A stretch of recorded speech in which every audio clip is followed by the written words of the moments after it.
I mean, I'ma just do what I feel, man. Like, you mean on the next mixtape or this one now? This one right now. I just did what I wanted to do. That's what you do when you're a boss. You do what the fuck you want. I Okay, ain't signing no record label. Can't nobody tell me what to do. So I just did what I wanted to do. It's a variation of everything. Like it's a kaleidoscope of just many different colors, man. I feel. I think it's kind of like a prequel of what you may receive on the album. It's a dynamic of what you're gonna hear on the album. Cause I want to show people too that the singing dude will burn your ass if you ain't on your p's and q's lyrically. You know what I'm saying? So I said, let me just. Sometimes you gotta like reverse the polarity. Everybody know this. If I came out just doing singing, it would be primarily easier to get through the door because melody is king, and women like singing, so you sing, you get in the door faster. I'm taking the risk by just saying I want to do both. I get good friends that's in the music industry telling me all the time, you should just sing, man. Don't even fuck with the rap shit. It's a dead end door. Then if it's a dead end door, then let me open it. That's me. I'm an extremist, man. I dare to be different, and I don't have to walk around with a fucking mohawk and tight clothes to do that. I'm gonna do what I want to do, and let the music perpetuate the realness of where I'm coming from. now you said you're not really trying to sign to a label. Well, how do you feel? Are you going strictly independent? Because right now, it's I'm like going majorly independent. You know what I'm saying? Like, I still have the major label mentality. I've been signed to 3 of them. You know what I'm saying? One was a virtual situation because at the time Faith Newman and Tommy Mottola heard me. I was like 16. I was working with some producer by the name of Giovanni and his partner Egypt at the time.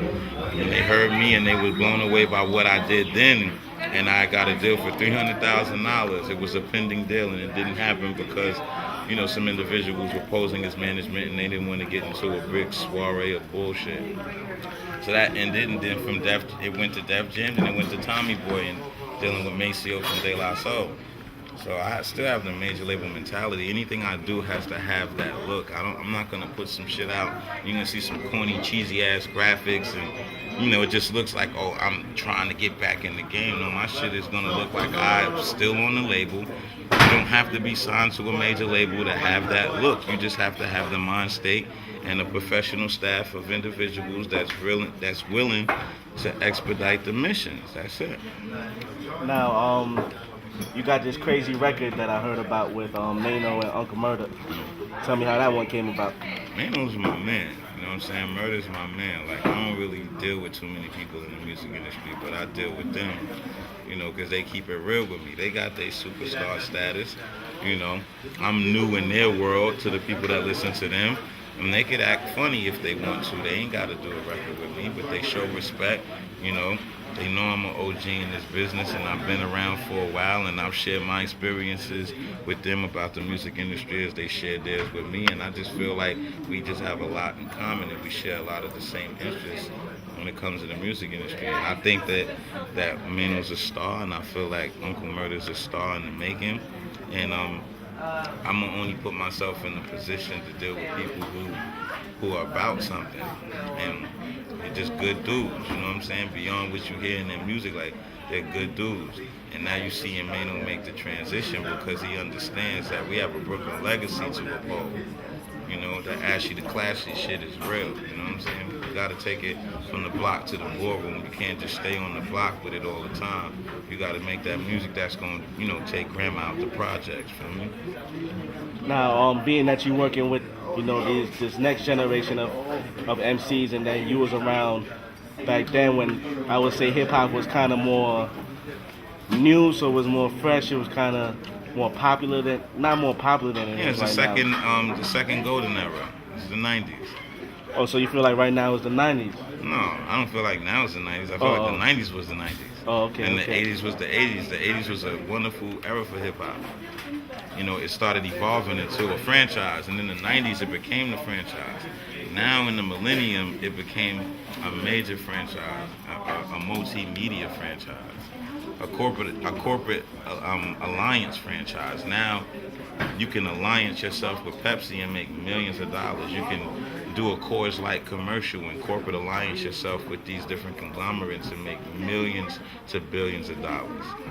Do you feel like that's better for? Because a lot of people are kind of mad about that. They feeling like it takes away from the purity of the Nothing art form. stays pure all the time, not even water. Eventually it will get diluted, you know, and if you have a problem with it, then make change instead of complaining.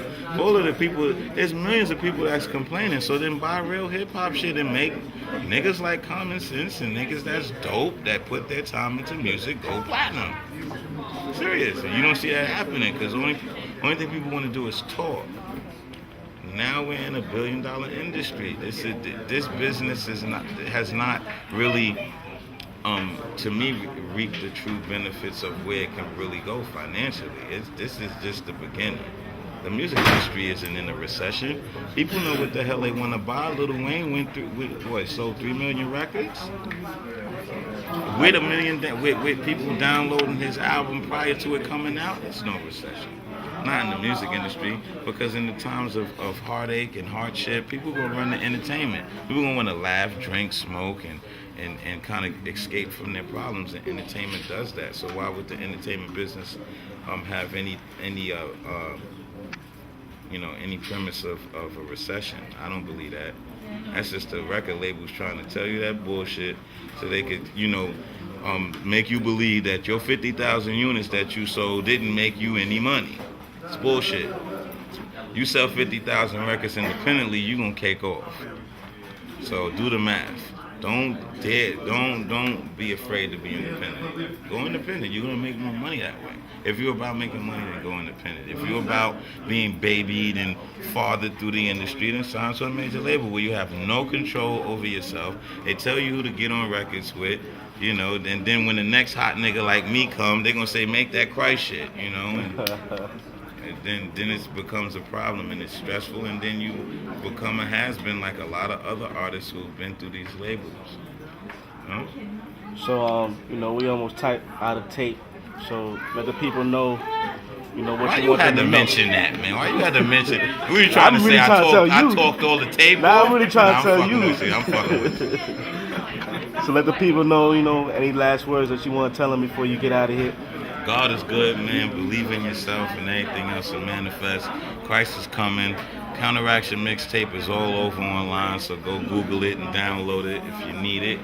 I think you're gonna need it. And I'm the greatest. That's it, man. God bless. Getting it in.